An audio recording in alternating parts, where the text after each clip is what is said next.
This is episode number 31 with Dr. Libby Darnell.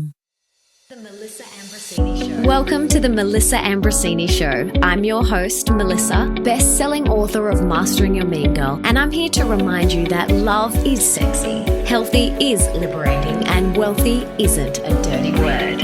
Each week, I'll be getting up close and personal with thought leaders from around the globe to uncover the habits, mindsets, tools, and rituals that they have used to become world-class so that you can create epic change in your own life and become the best version of yourself possible. Are you ready, beautiful? Dr. Libby Darnell is a functional medicine practitioner and Doctor of Chiropractic who founded Planet Chiropractic and Health Solutions with her husband. She has created her own nutrition programs, taught hundreds of one-on-one workshops on health and happiness, and now can reach more people globally with her online coaching university. Today's topic is something I am super passionate about and cannot wait for you guys to hear from her. In today's episode, we chat about what are EMFs and how they affect you and why they are detrimental to your health, why you need to check your smart meter to save your health, the repercussions of doing nothing to protect yourself from EMFs, what Libby predicts in the future for our health and EMF exposure, what dirty electricity is and how you can avoid it with a Stitcher meter, why you need to get rid of yours and your neighbor's Xbox immediately, how EMFs can affect your sleep, health, and fertility, why wrapping your phone in aluminium foil is an effective and super cheap EMF protector, the cheap and effective tip that you can do whilst brushing your teeth that will limit your exposure, the dangers of fluorescent light bulbs, plus so much more.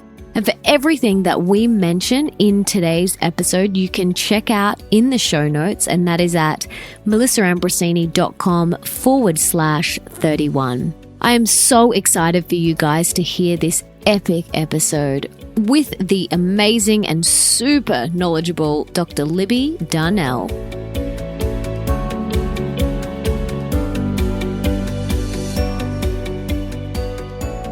Welcome, Libby. It is so good to have you here.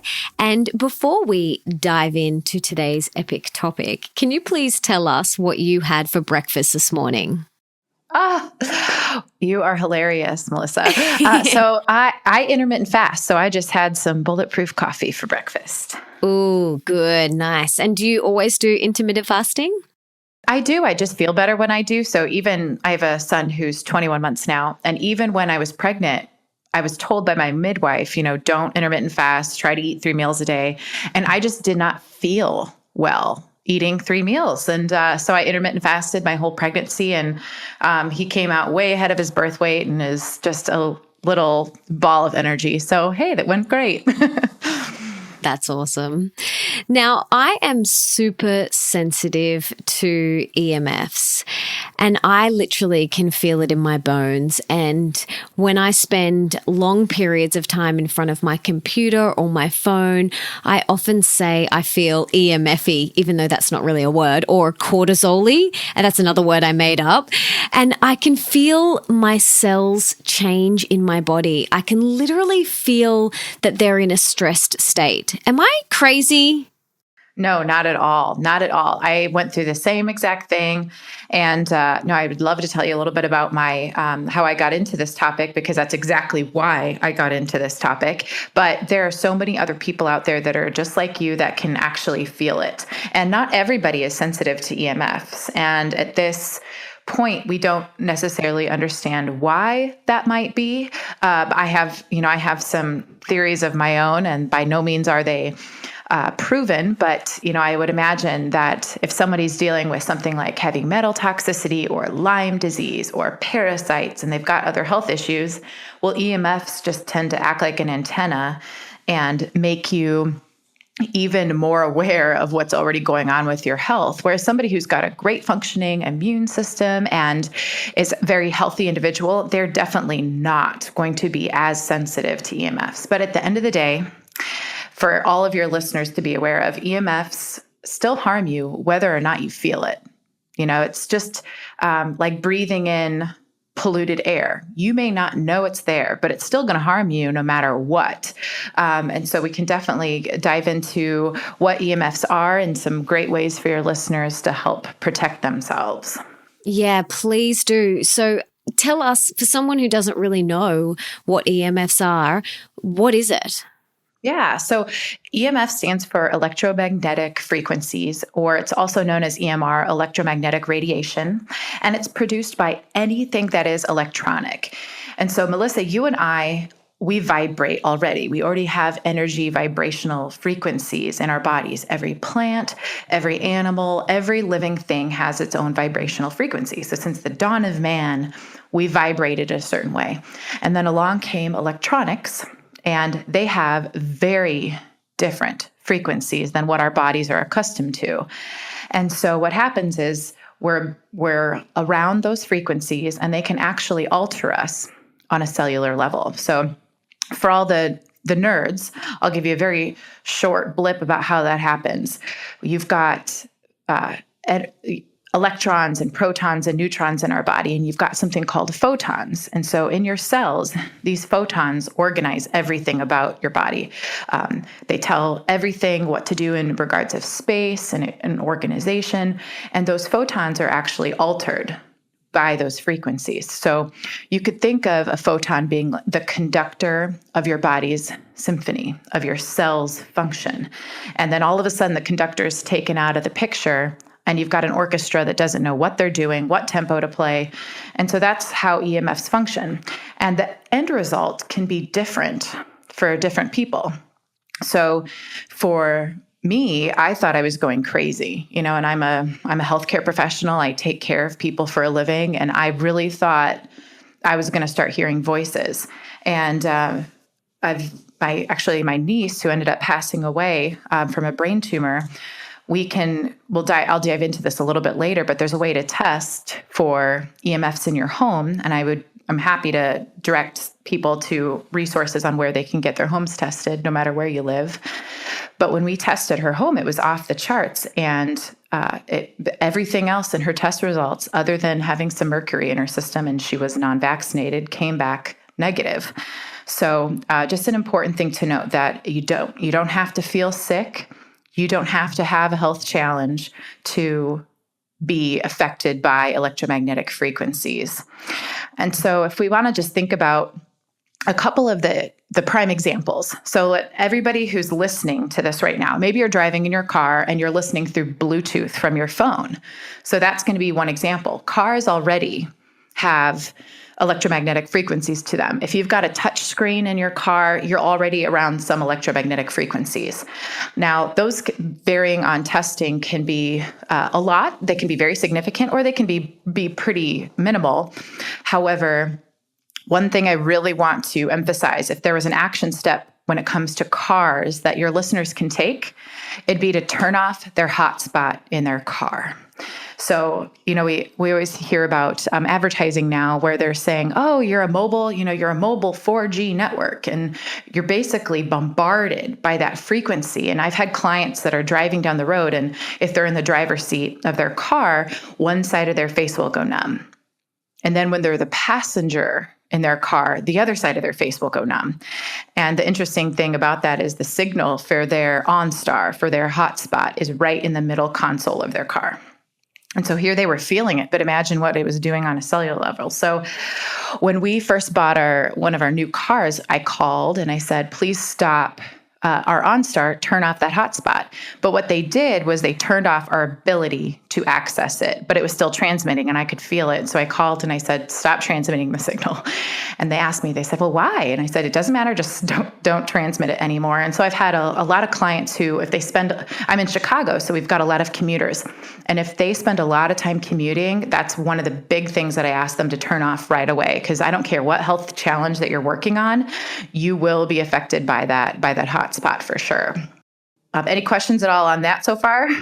No, I'm like, okay, I'm making a list right now of the things that I'm going to need to do as well. So oh, yeah. This is great. Okay, so what is happening to our body and to our cells when we are exposed to these EMFs? Like, how detrimental is it actually to our health? Because I feel like not a lot of people are taking it very seriously. My husband says that, in 5 years, it'll be like smoking was. Everyone knows how bad smoking is for you, and, EMF is the new smoking. Yes. What's actually happening to our bodies?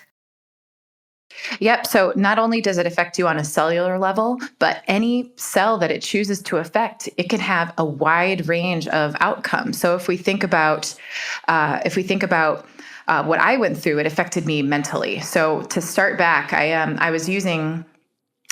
an integrated medical office, and I use a machine that tests acupuncture pressure points, and it's a real non-invasive test. It's a great test called a biomeridian that tests for food sensitivities, chemical sensitivities, and nutrient deficiencies, and it's wonderful. But as the tester, I was using that device for like 12 hours when I first got it. I really wanted to get really, really good at it, and the more time went by as I was running that machine, I would be zapped. I mean, it was as if somebody plugged an outlet into me and just drained all of my energy.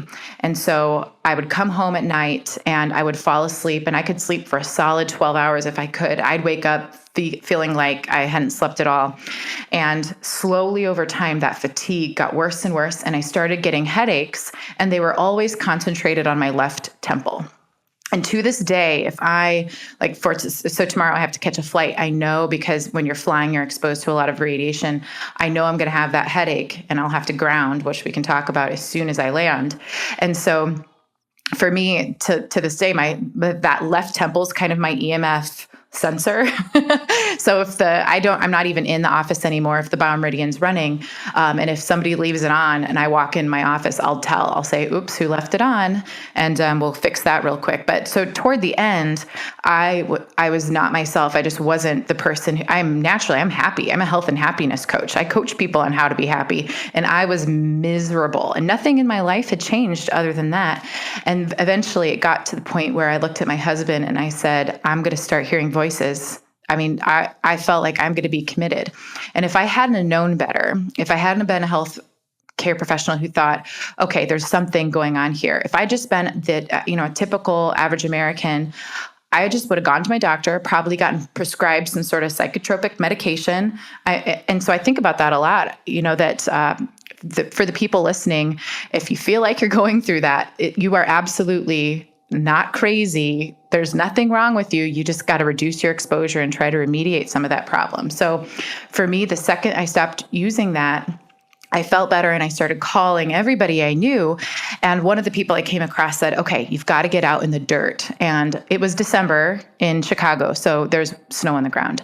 My in-laws are staying with us. And I went outside in my underwear in the winter, and I laid in the dirt, because that's how, when you lose your health, you'll do anything. You're just grasping at straws. And I felt this discharge is how I describe it. It was just like all this stuff just threw out at me, and I felt it was 70% better right then. And then I also started taking Epsom salt baths, which I learned down the line that actually does help to discharge and to neutralize some of that excess radiation. So for people that are wondering if this is an issue for them, those are 2 quick, free, easy things that you can do to help feel better. And if you do feel significantly better, well, then you know that is a pretty significant source for you. But please picture that, outside in the snow, almost naked, just so that I could feel a little bit better. But that's so when people, I hear everything. People tell me I'm crazy, and, people that don't know anything about the topic. And I'm like, you know what? That's okay. You can think whatever you want, but if you can take one action step away from, what I know to be true, then I am a happy camper. So really, I've worked with people. For example, I worked with a client who I'd known her for years. She's a happy person, and I've been working with her for a long time. She came in, and she said that her hip was throbbing and she was suicidal, and she had just become engaged. I mean, everything that was going on in her life was good. So for her to now say, I don't think I want to live anymore, I knew that there was a problem. And I said, well, when did this start? And she opened up her calendar and she could tell me the day. It started immediately. It started overnight. And I started thinking, and I said, can you please go home and see if somebody installed a smart meter in your house? And sure enough, she went home. That was the day a smart meter was installed in her house. And it basically, for people that don't know what a smart meter is, it's a way for the energy company to wirelessly, most of the time it's wirelessly check your energy usage. And so if you were to walk around your home, your apartment complex, whatever it might be, you'll see a round device. Usually it's just a round device on the external part of your house or your apartment complex. And if you look at it, and if it looks like there are 5 clocks on it, they're like wristwatch type clocks, old school, not a digital clock, then that's analog. And that is great. That's what you want to see. If you have a smart meter, you'll see a digital output, and that may mean either it's transmitted by a wire, like 5% of the time it might be a wire. That'd be good. You don't have to worry about that. The other percentage of the time it's transmitted wirelessly. And what happens is all the energy is being pushed into your home. And so for her, she was sleeping on the wall on the other side of that smart meter. So here she was 8 hours a night just being bombarded with this high frequency. And so if anybody notices that they do have a digital smart meter, and in your show notes, I can send you some really quick little Google images that people could look up real quick and have a nice visual for themselves to go looking for this. But if you do notice that, what I recommend that people do is call your energy company and say, is my signal transmitted via a wire or via wireless through space? And then if the answer is wireless, ask how often. Sometimes it's only every 90 days, and I'm not going to be concerned about that. You're just pinging a signal. It's a real strong signal, but it's once every 90 days, even once every 30 days. But some of them are every 30 seconds. And so that's what we really don't want to see. And there are some places where you can still opt out of smart meters. So I've had an analog meter since I've lived in my home. I actually just got a notification they're going to install a smart meter. So I quickly sent a certified letter to my energy company, and I put a do not install sticker on my analog meter. And then I also sent a certified letter explaining why I refused that smart meter installation. Now, unfortunately, in America, it's not my choice. The energy company owns that meter. They have every right. They can actually walk onto your property, and they have every right to put a smart meter up. And so a follow-up is something great that for your listeners is I'll give you some resources on a smart meter guard. If that's something that people do have and they can't opt out of and it's mandated by their government, you can actually put a guard on the meter to help stop that transmission. And not to give, way too much information, but there are some smart meters on the market that are easy to install, but they'll actually magnify the signal. It goes over the front of the meter. It actually will push the signal further into your home, and we don't want to see that. So for those of you that have a smart meter, please check Melissa's show notes so that I can get you the resources on one that will actually really, really work well for you. Thank you. That would be so amazing if we could have that information.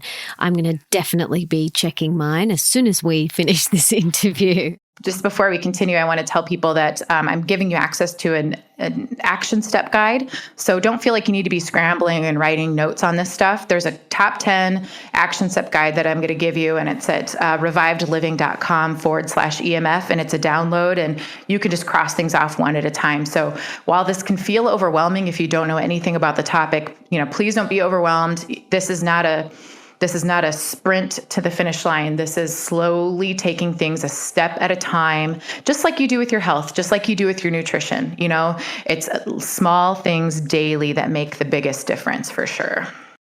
So what do you think the repercussions are of not doing anything? Like, what do you predict in the future? We're going to have a huge boom in cancer rates. And so I went and interviewed Dave Stetzer, who has actually... So he's a IEEE member. Please don't ask me what that means. It's an electrical engineer. He speaks for Mayo Clinic on this topic. They've had him come in and speak on EMFs, and he goes around remediating homes and, has a multi-million-dollar organization around this topic. And he's just brilliant man. And I went and I interviewed him on that exact question, actually.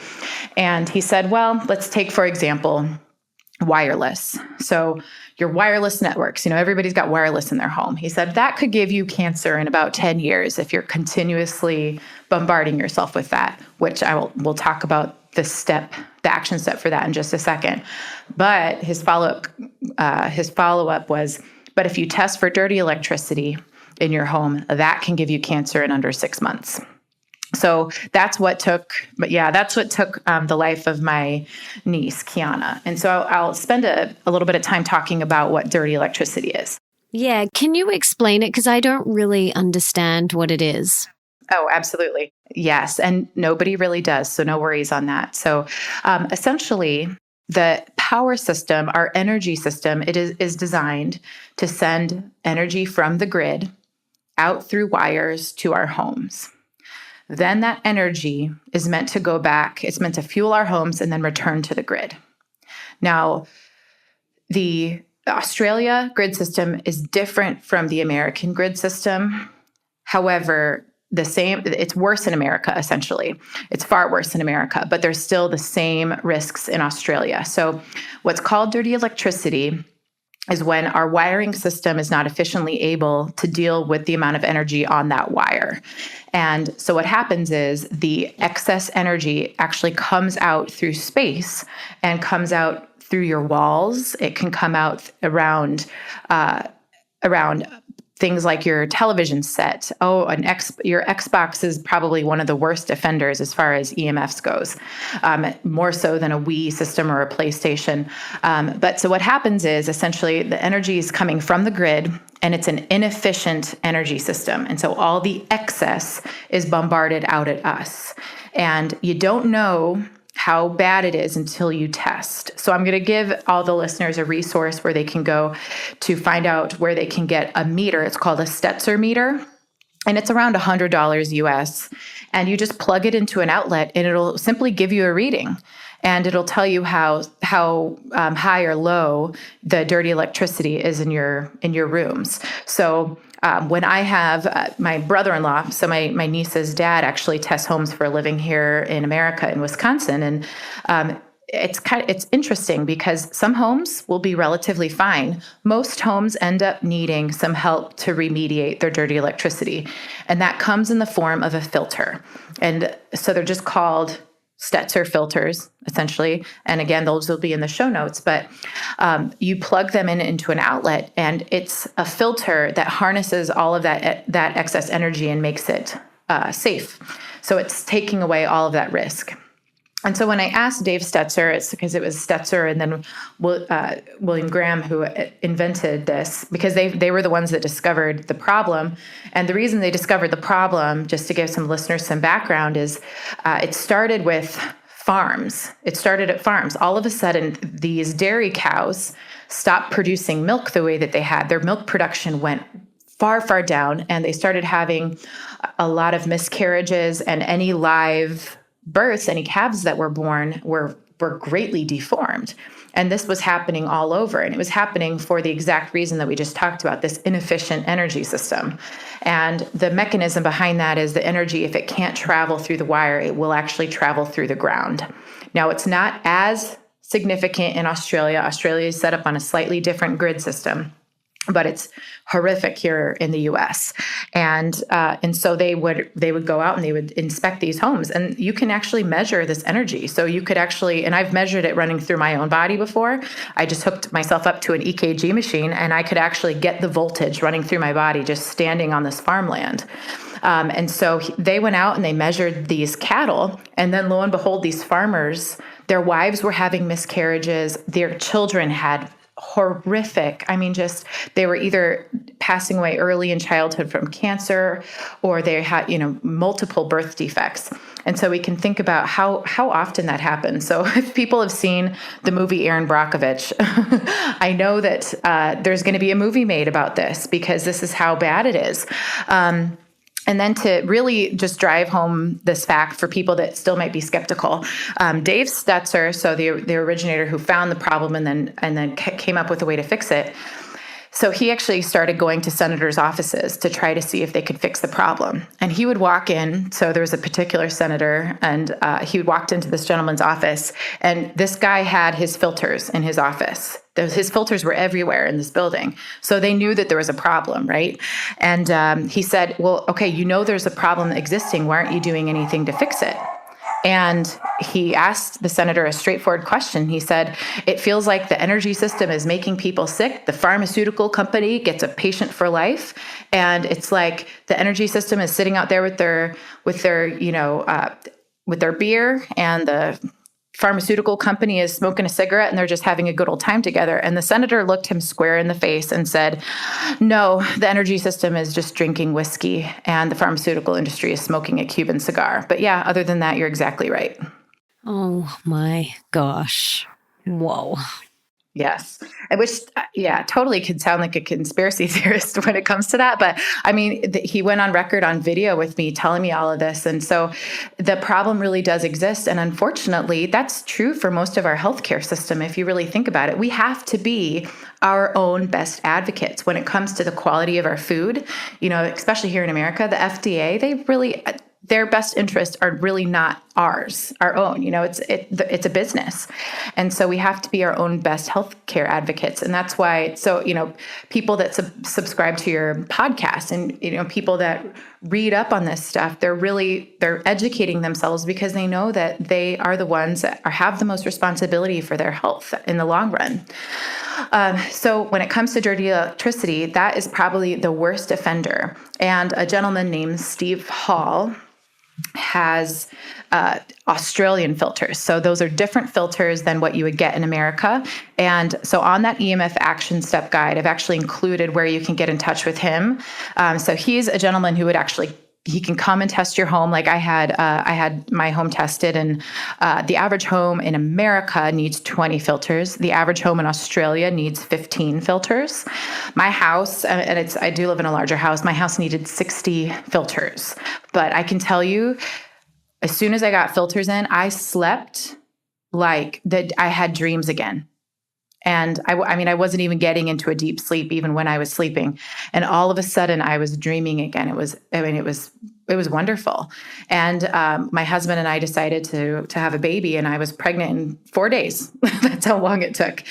So when it comes to things like sleep and fertility issues, this has such a large effect on our health. And so when I contacted Steve in Australia, and I said, how did you get into this? I always kind of like to know people's story.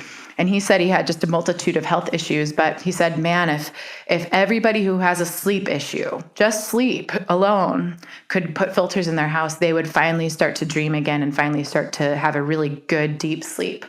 And so if any of the listeners are hearing that and know that they need help, I would highly recommend you get that EMF Action Step Guide, and you can get in touch with Steve there. So one of the things, obviously, we've talked about dirty electricity. Another thing that we talked about is wireless. So do you have wireless, Melissa? So I'm currently not on wireless. I am plugged in, which is great. But we do have wireless, and we turn it off every single night. Our phones are both on airplane mode most of the day.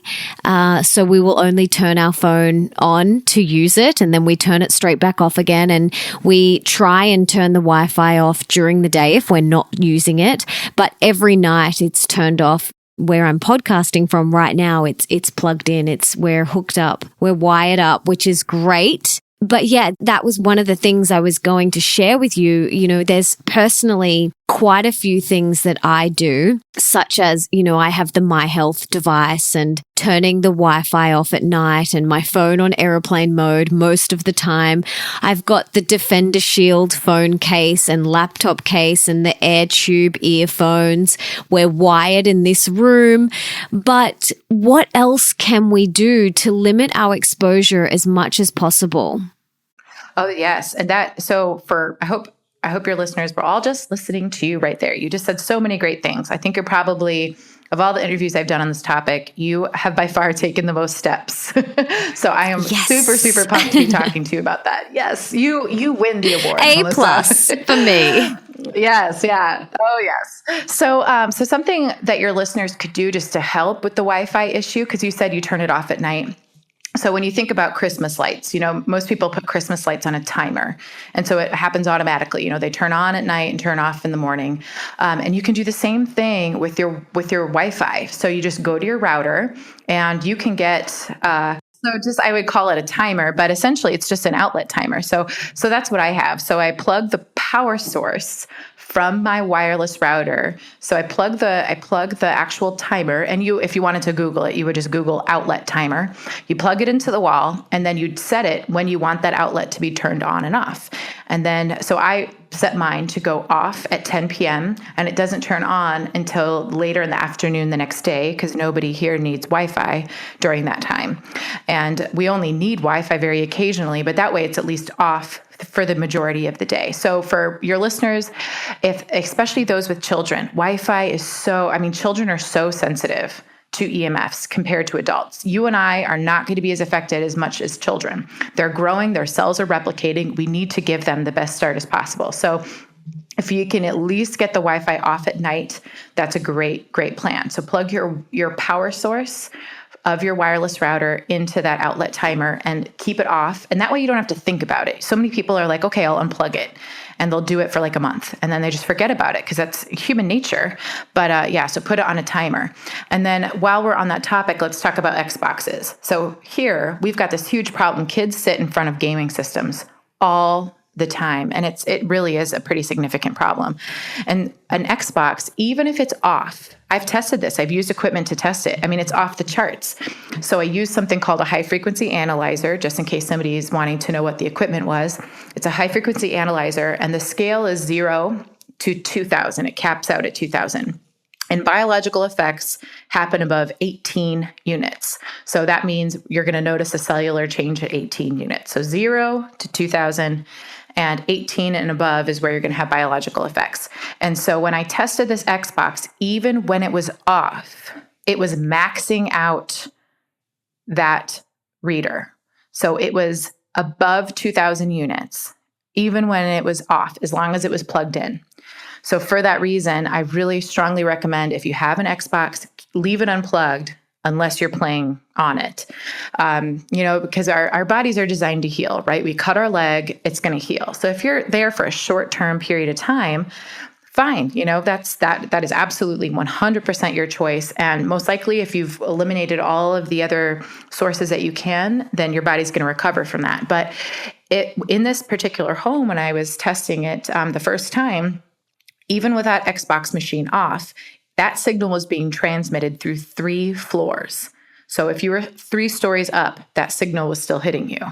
So when it comes to our children and sleep, it's just amazing. So does this mean I live in an apartment block that I should go knocking on all of my neighbors' doors and check if they have an Xbox? I really would, and say, hey, if it were me, and I have a small child, I would say, I will give you $5 a month if you will unplug your Xbox when you're not using it. I would bribe them, because kids, $5 will go a long way. But and then just let them know, hey, if you don't do it, I will be testing it periodically. And then, even if you're not, the threat will be effective. But yeah, no, that would be great. And so some people might be wondering, does a Wii system, does a PlayStation do the same thing? And no, it does not. No, yes, they transmit signals when they're on, but they're on temporarily, hopefully. And so that is an important thing. But yeah, those Xboxes really are very, very strong offenders. And then you hit a really important point when it comes to cell phone usage.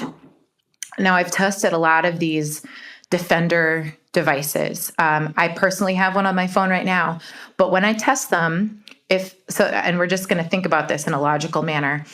Right now, my phone is in airplane mode. If I took that same high frequency analyzer and tested my phone in airplane mode, it will pick up nothing, right? Essentially what you've just got is a nice calendar and, in front of you, an alarm clock. That's pretty much it.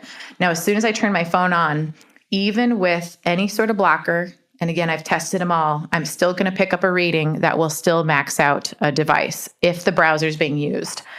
If we found something that would block the signal enough to where it would be safe, your cell phone wouldn't work. So as long as your cell phone can work, it is transmitting a signal that is harmful to your health. So with that said, even when I was in Dave's office, he still has a cell phone. He just keeps it away from his body as much as he can when it is not in airplane mode. And, that one of the things I respected that he said is we live in an age where cell phones, unfortunately, are kind of a necessary evil. So like you said, you keep your phone in airplane mode, except when you're not using it. And especially when we're traveling in a car, try to keep it in airplane mode.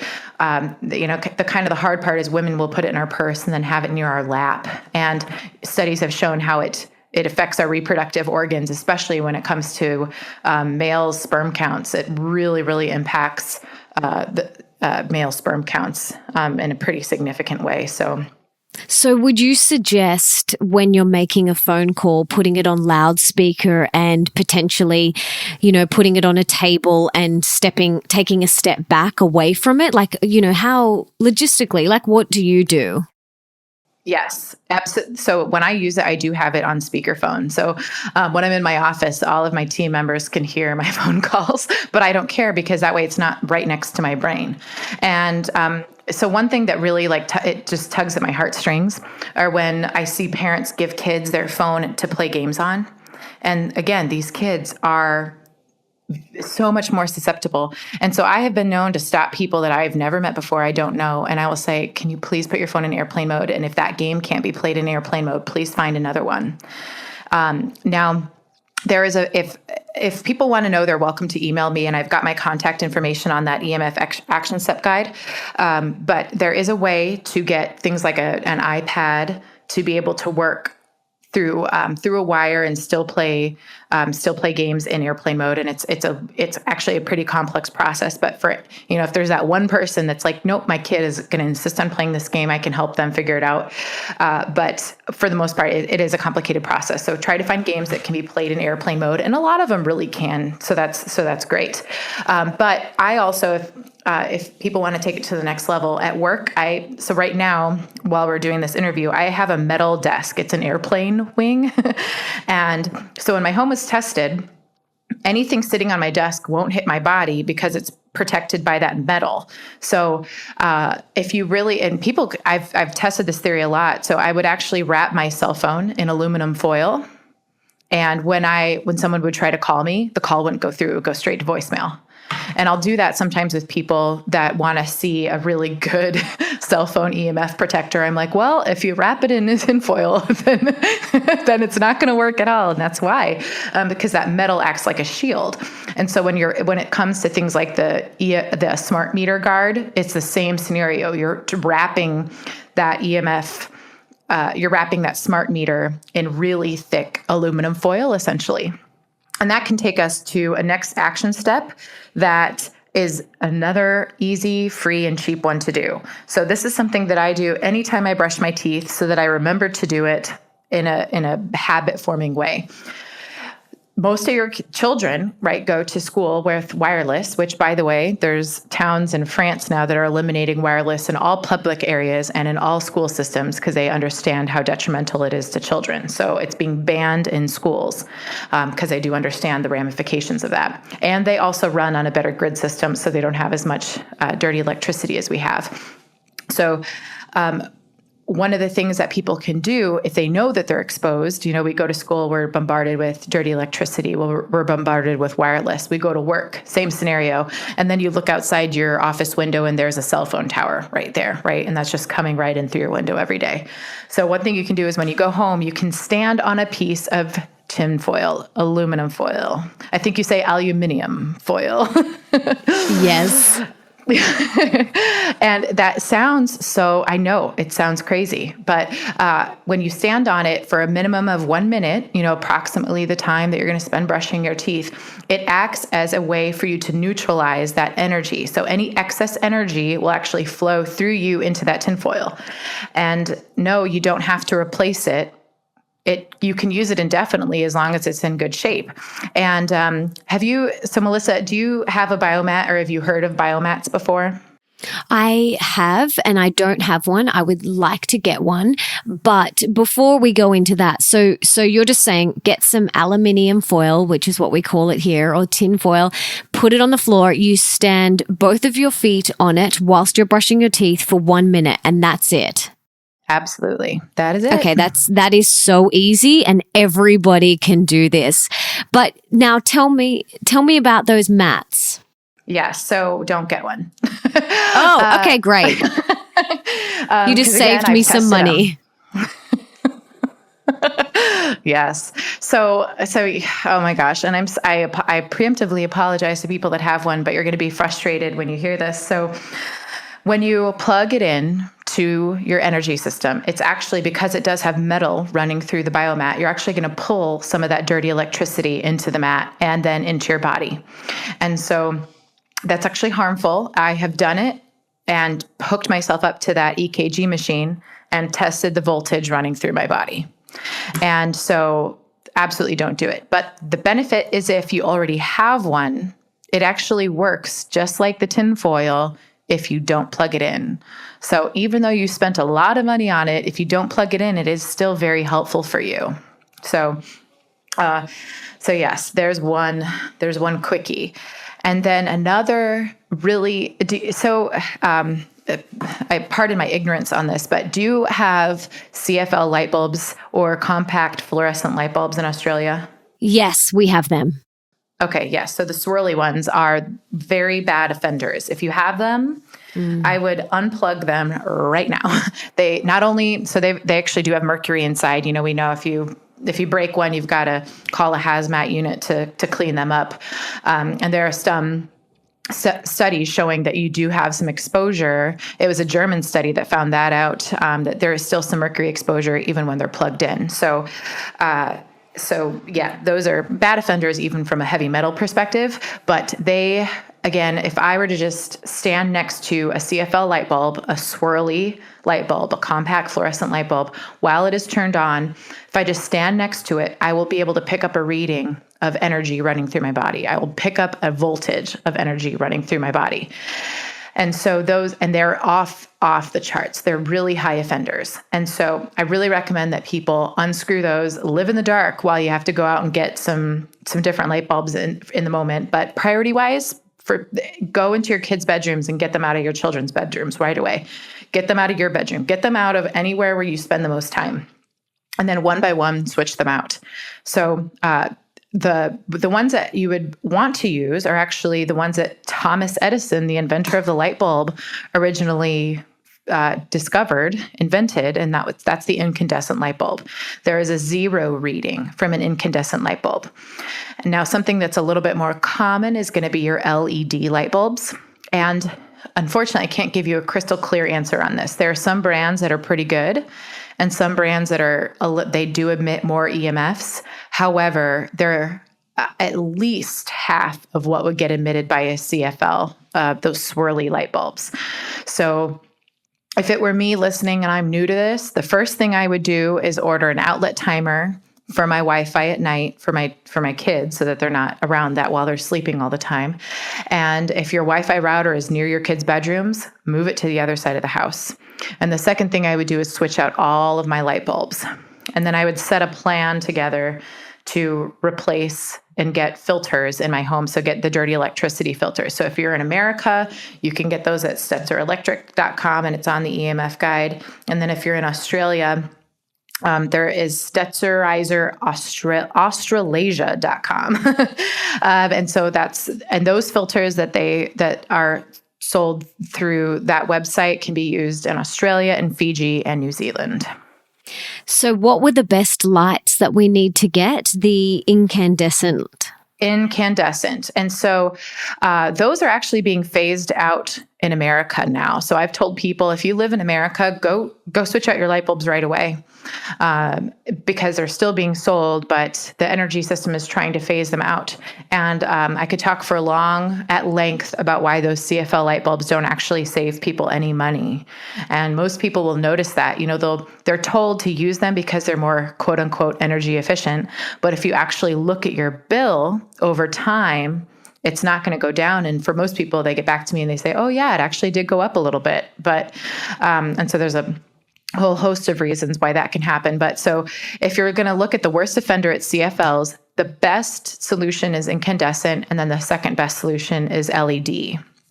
And when we just recently remodeled and expanded our office, and it was really, really interesting, that remodel process, because you think about all the things you want to do to be healthy. And I'm there a lot, and my team is there a lot, and I want the best for my team. And so I invested money in getting filters everywhere in the office, and I invested money in getting the low VOC, volatile organic chemicals in the paint. Paint has a pretty significant chemical off-put. And then same thing with carpet. Carpet really does emit some chemical compounds to it as well. And so I looked at all those things, and I had to pay more money to get the safe products, but it's just like an investment in my health. I know if I invest the money now, I'm going to avoid so many health problems down the line.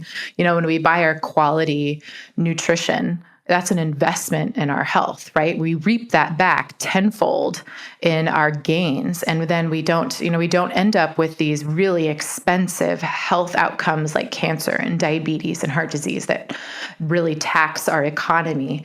And so, yeah, it's definitely a really great thing to really think about as an investment. And then another quick tip for your listeners is, if you're using a device at all, like a laptop or a phone, use it when it is unplugged. Don't use it while it's plugged into its power source. The long and the short of it is, you're using a different form of power when you're plugged into power. And that type of power is actually a worse offender. It produces a lot more EMFs.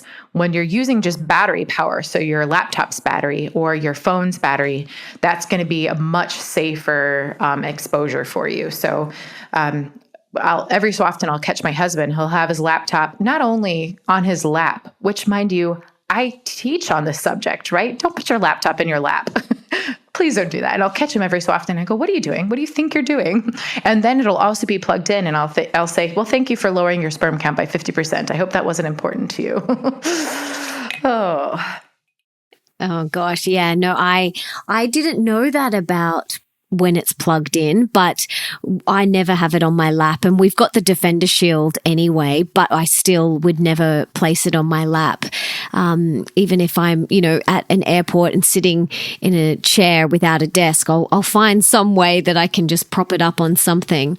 But before we go on, I wanted to just ask you about the incandescent lights and the LED lights. I'm doing a lot of work on the blue light. So I have the blue light blockers. Do they emit blue light, or are they safe as well? No, those are safe. Okay. So incandescents are 100% safe, and LEDs, you choose what color you get. So when I go to our store, here's Home Depot. When I go to Home Depot, there's a soft white, and that's what you want, is to get the soft white. Sometimes they're clear blue, and that is going to have some of that blue light. And then so along that, pause me if you've already talked to your listeners about that, but you do have something on an iPhone called Night Shift, right? So if you go to your settings on your iPhone, if you were actually just to go to your home screen and pull up that initial menu on your iPhone, you'll see something called Night Shift. And if you turn that on and just have it set to turn on at sunset and turn off at sunrise, that's going to automatically dampen the blue light emitting from your phone. And same thing on a Mac. If you go to a website called f.lux, and there are other ones out there, but this is a free one, f.lux, you can download either the PC version or the Mac version, and it will do the same thing. It will automatically, so it's 9:00, it's almost 9:00 here, my time. And as we've been talking, the sun's been setting and my screen has changed to where now the blue light is no longer being emitted at all. And so that's a great thing as far as making sure that our melatonin production stays regulated. So I was just going to say, I actually keep Night Shift on my phone all day. and I use flux on my computer all day. So I just have set them so that they're on all the time. So some people look at my phone and my computer and they go, why is your computer this funny yellow color? But for me, it doesn't bother me. Sometimes when I'm editing photos, I will have to turn it on so that I can see the actual color of the photo. Yeah. But I just leave night shift. My husband's exactly the same, and I have a beautiful little 11-year-old stepson, and his school laptop, we put flux on that, and his iPad, and we make sure whenever he's using any of those devices that they have the filter on them. Oh, that's great. So at his school, does everybody in the school have a laptop? Yes, unfortunately. Okay. And they are in Wi-Fi all day, every day. And it's one of those things, it's like, if it was my choice, I would pull him out of that school and I would find some other alternative. But it's at the end of the day, it's not, I don't have the final say over that. Yeah, so no, I totally get it. And well, they're doing the same thing here in America. Kids are given Chromebooks. And so then I think, okay, first you have wireless, and then you're actually increasing the signal. Then, there's maybe 30 signals transmitting through that room at once. But, some kids are going to be sensitive and some aren't. So for example, in Kiana's, my niece who passed away, in her classroom, so just to give you a frame of reference, there's lots of different units involved when we're testing using different devices. So for the simplicity's sake, I just say units. But when we're looking at dirty electricity in her class specifically, we want to see under 2,000 units of dirty electricity. And that's really where the cutoff is as far as biological effects. Her classroom was at 25,000 units. And so you can think about how, and in her school, they'd had a teacher pass away from cancer. They had a teacher the teacher in the adjacent room had passed away from cancer. Another teacher in that same classroom had a late term miscarriage, which is very uncommon. Miscarriages in early term are more common, and this was late term. And then they've had other kids in the school get diagnosed with cancer.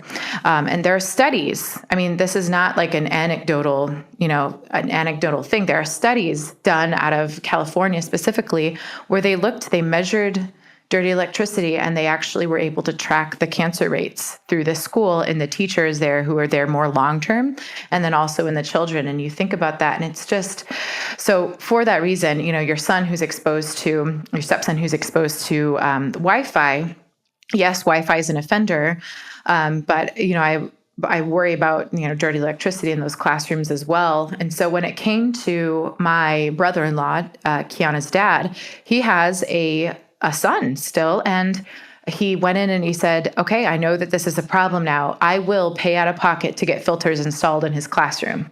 And they said no. And in other schools, when they learn about this, their schools are budgeting and they buy filters and they install the filters when they learn about the problem. And, the PTA comes together, they figure it out. Parents want the best for their children. And this is a well-documented, well-researched area. And, so when it came to his choice, he was kind of between a rock and a hard place. Now, when Kiana was first diagnosed, we flew to Spain to a doctor named Dr. Raymond Helu, who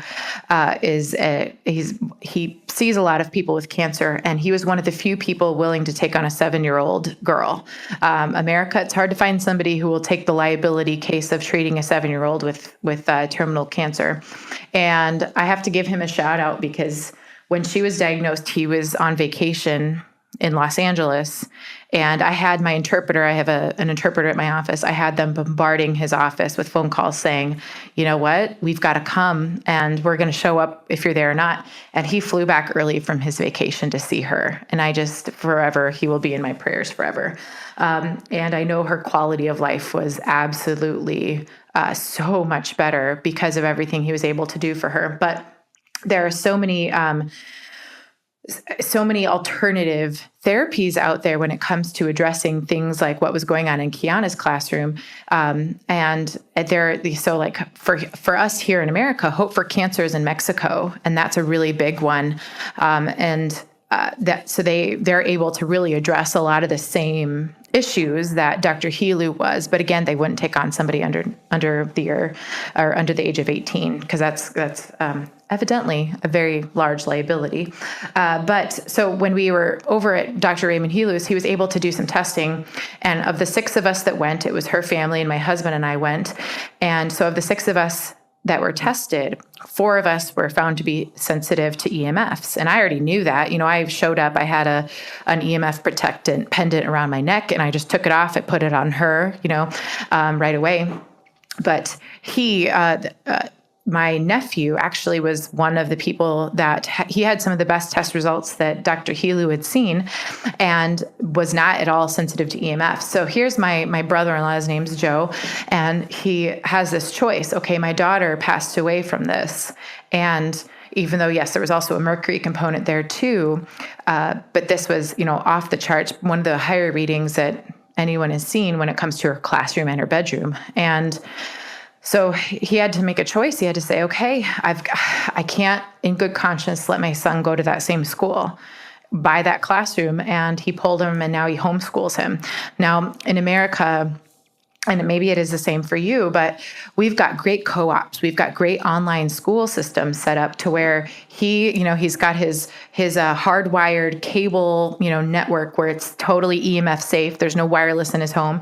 He logs in. He has a virtual he meets with his teacher virtually, and he and his family travel a lot. He's getting this great experience, in my opinion, that not a lot of kids get. He gets so many different life experiences, and he's going to get the same education that anybody else would get. And then he's able to do sports, public sports, just like any other child would. So he's still getting social interaction. So for some people, if they get their homes tested and their schools tested and they find really high readings, that is a viable option. And we think about that. My husband and I think about that with our son.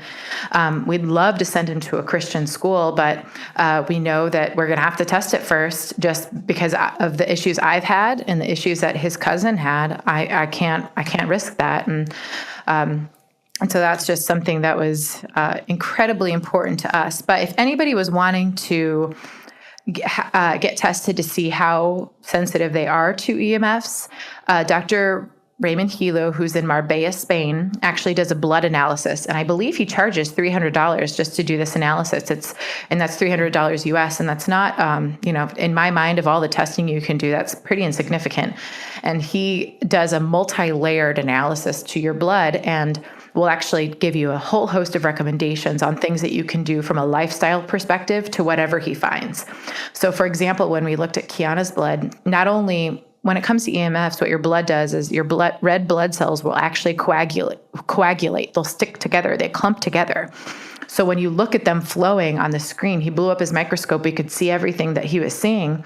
You could actually see, compared to her brother had red blood cells freely flowing like you see in the movies. It's just exactly like it should look. And hers, they were all clumped together. Her membranes were leaking. There was no membrane really left to her red blood cells anymore. And that's really indicative of the EMF sensitivity. And then we could also see, he would point out, he would say, you see that right there is mercury. And we could see it flowing, just freely flowing through her blood. And again, most of the common sources when it comes to mercury are going to be having fish, and usually being exposed to some form of vaccination. And here, at least, we have thimerosal, which is mercury in some of our vaccinations, not all of them. And she had never been vaccinated. And so to this day, I am not really sure. And I tested her mother and her father, and they didn't have high exposures either. And so, I always say when I get to the pearly gates of heaven, I'm going to ask where that came from, because I just can't figure it out. But so if people were wanting to get their own blood tested and see how sensitive they are, I can definitely give you that resource to put in your show notes for Dr. Helu, because I've sent quite a few clients blood analysis to him just to see what the effects are for them specifically. Yeah, that would be great if we could do that. What was the name of the online schooling program that your nephew does? Oh, yeah.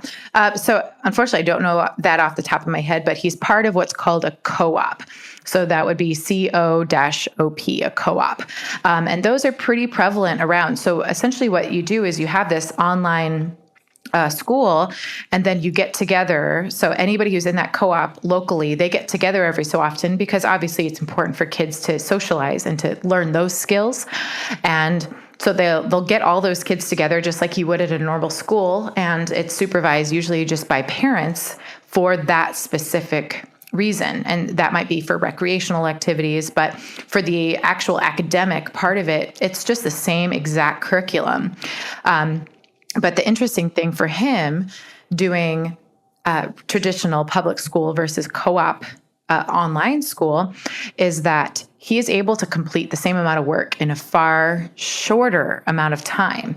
So he might only be in school for 4 hours a day some days, because if you think about when it comes to your child going to school, they've got periods where they've got their lunch hour, they've got the periods in between classes, they've got the transition times, and then everything that he learns is incredibly in an efficient system. So he's able to do a lot more. And so they'll actually have him kind of condense some of his learning into a few days, and then they'll travel some of those other days.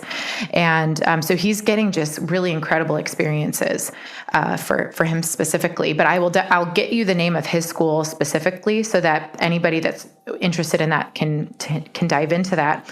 But there's a whole kind of school of thought, and I haven't explored it very much, but there's a whole school of thought when it comes to schooling in general that's called unschooling. Have you heard of that? I have. Yeah. And it's kind of all focused around giving kids life experiences. So for you, you're an entrepreneur, right? And so having your stepson be exposed to what you do and learning those skills, because I don't know about you, but I wasn't taught how to be an entrepreneur. I was just, my husband and I just threw ourselves into the mix and we learned as we went.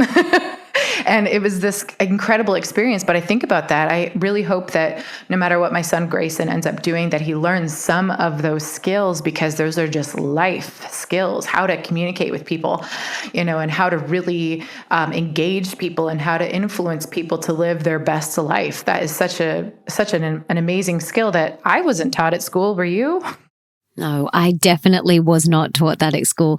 And, this sounds amazing. And it's definitely something that, I'm very interested in, this whole unschooling co-op process. So if you could please, we'll pop that in the show notes so everyone can check it out if that's something that they would like to explore. Now, I would love to ask you, I know you're going to give us access to your 10 top tips, but is there any others that you want to mention now, or should we just pop them in the show notes and they can get access to the 10 tips?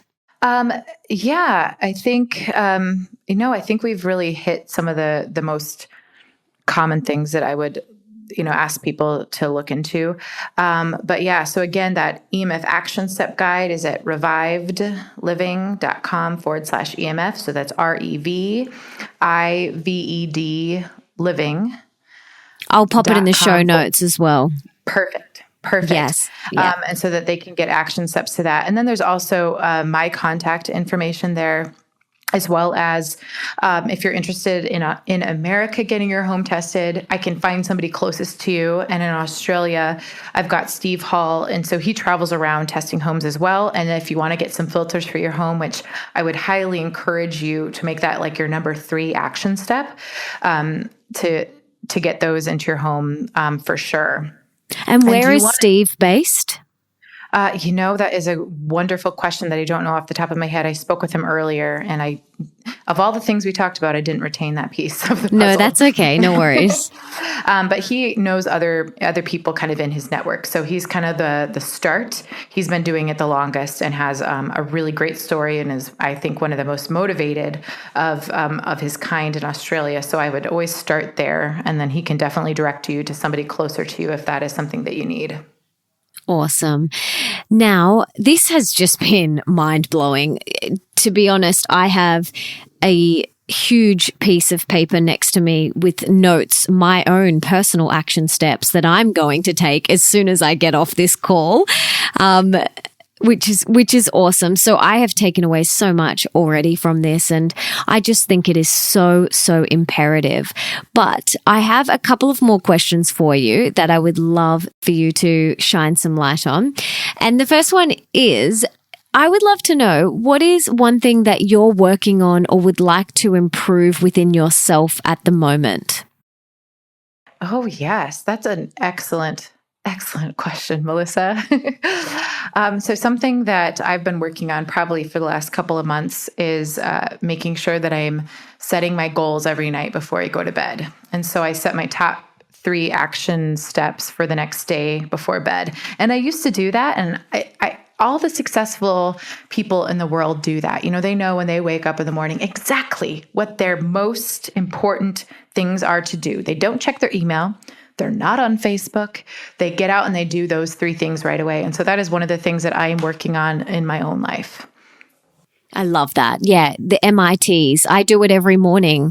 So my husband and I, we write down our MITs, and sometimes we only have 1 or 2, and sometimes we have 3. And I do them first thing in the morning. And once I've done them, then I can get to my other things like checking my social media comments and things like that. But I always make sure that I have ticked off my 3 MITs. So thank you for that beautiful reminder. So my next question is, let's pretend that you have a magic wand and you could put one book in the school curriculum of every single high school around the world. What book would you choose? So it's totally inappropriate, but I love it so much. It's titled You Are a Badass, and it's by Jen Cicero. So her last name is spelled Sincero, but it's called You Are a Badass, How to Stop Doubting Your Greatness and Start Living an Awesome Life. And I think especially like middle school, high school, if people could grasp those concepts, what the world could be for them. Instead of getting bogged down by drama, if every young kid could understand that they are a badass, I would just love that. Oh, I'll have to check that out. And we'll pop a link to that as well in the show notes.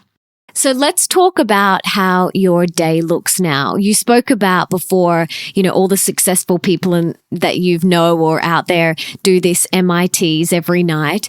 I also have realized that a lot of the successful people that I admire and look up to in the world that I know have epic morning routines, and they commit to their morning routines. So I am interested to know, do you have a morning routine that you do or a couple of non-negotiables?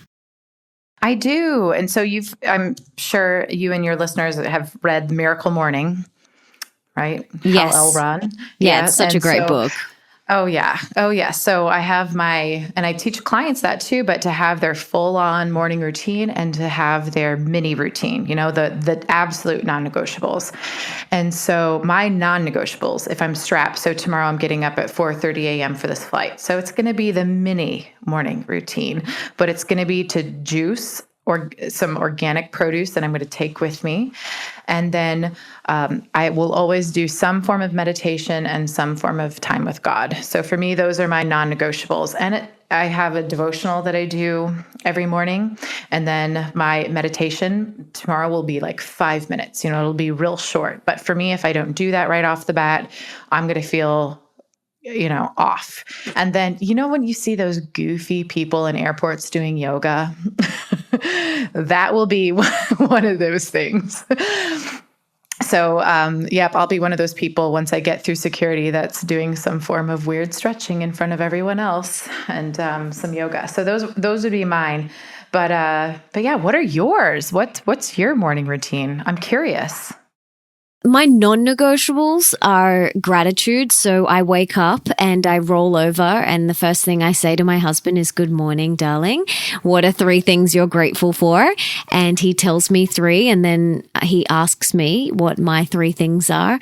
And that is how we start our day every day. And not every single day, but we try to always start with connection. So love making and time together. Sometimes that doesn't happen if we've got an early flight or we've, got something that we have to get up super early for, but we always try and start our day with a snuggle or a cuddle, and something, just to go out in our day feeling connected to each other and to ourselves. And then always a 20-minute meditation, non-negotiable, and movement. Usually sometimes 10 minutes of yoga in my pajamas on my bedroom floor, or I'll go for a walk, just move my body, and they're my non-negotiables. And then other days, like I might feel like going for a swim in the ocean. It's winter here in Australia at the moment, so that has not been super enticing right now.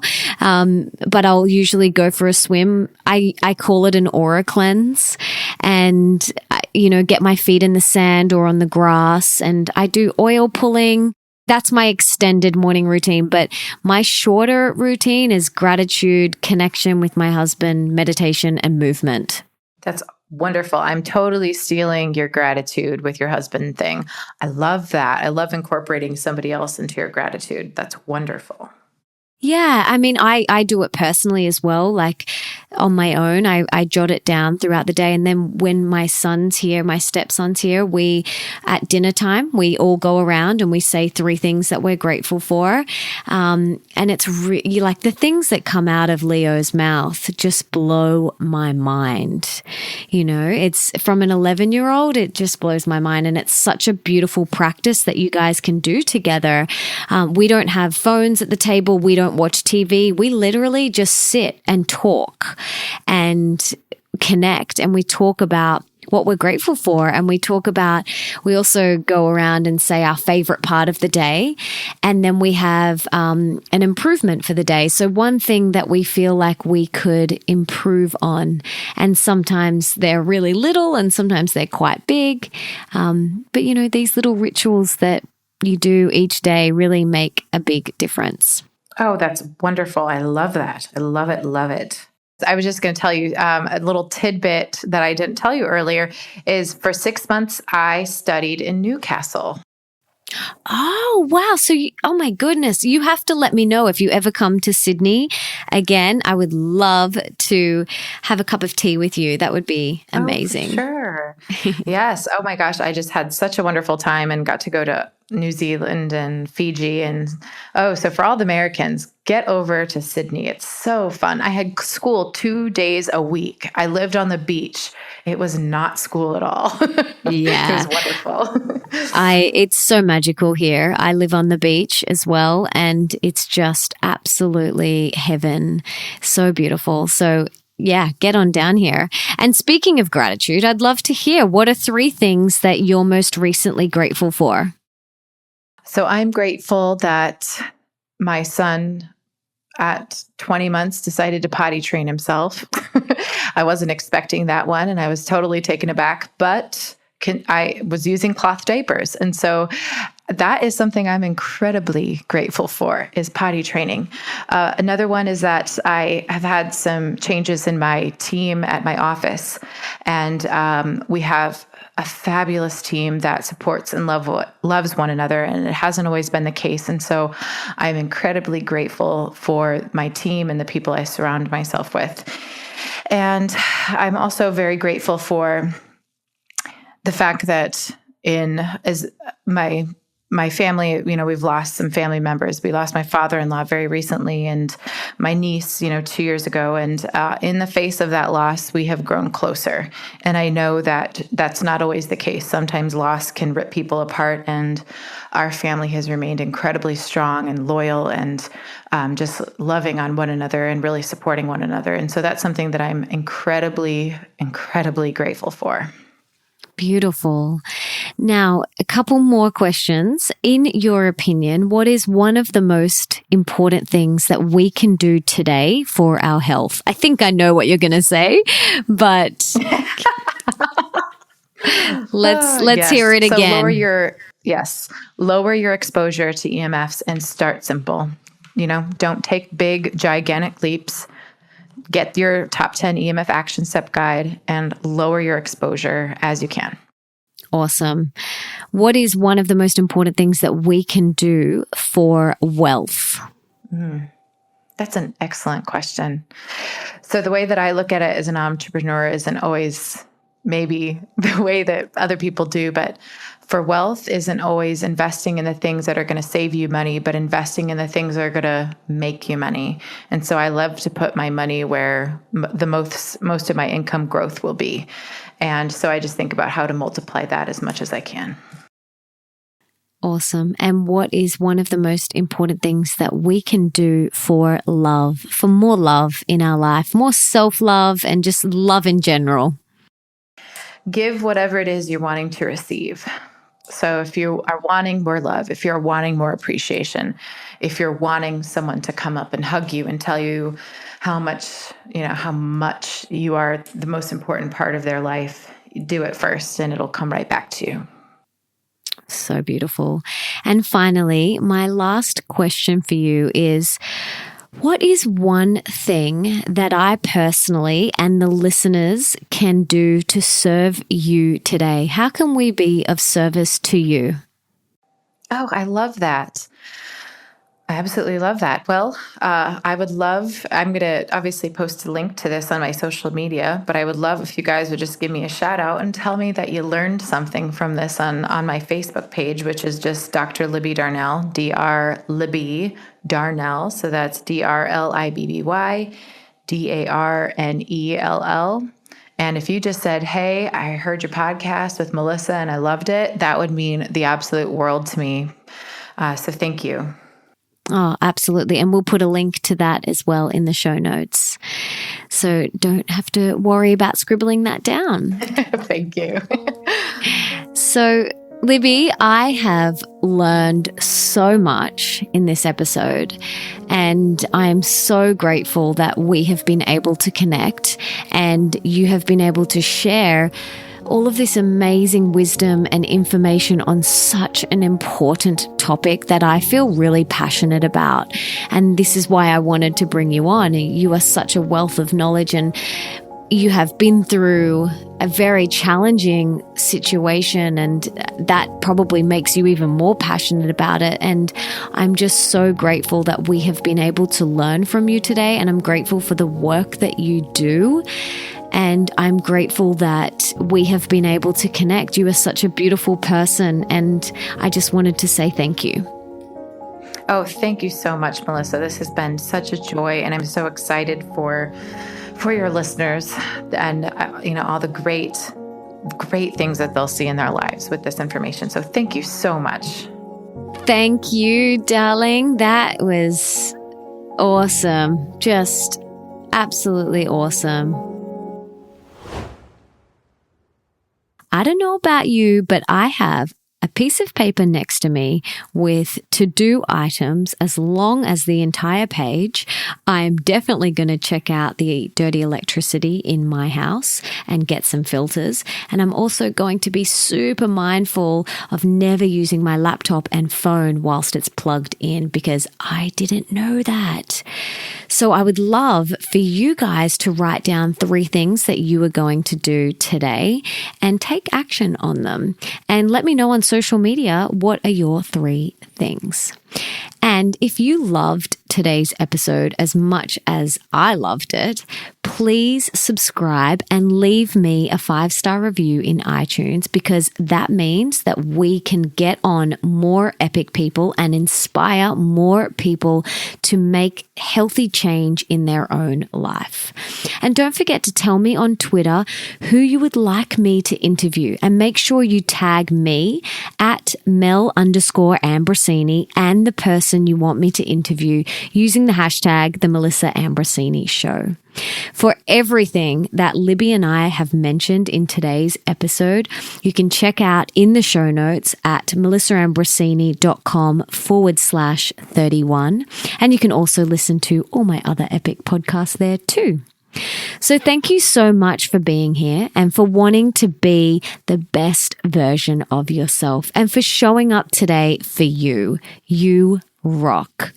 Now, if there's someone in your life that you can think of that would really benefit from this episode, please share it with them. This topic is so important, and we need to get this message out there to even more people. And Until next time, gorgeous one, don't forget that love is sexy, healthy is liberating, and wealthy isn't a dirty word.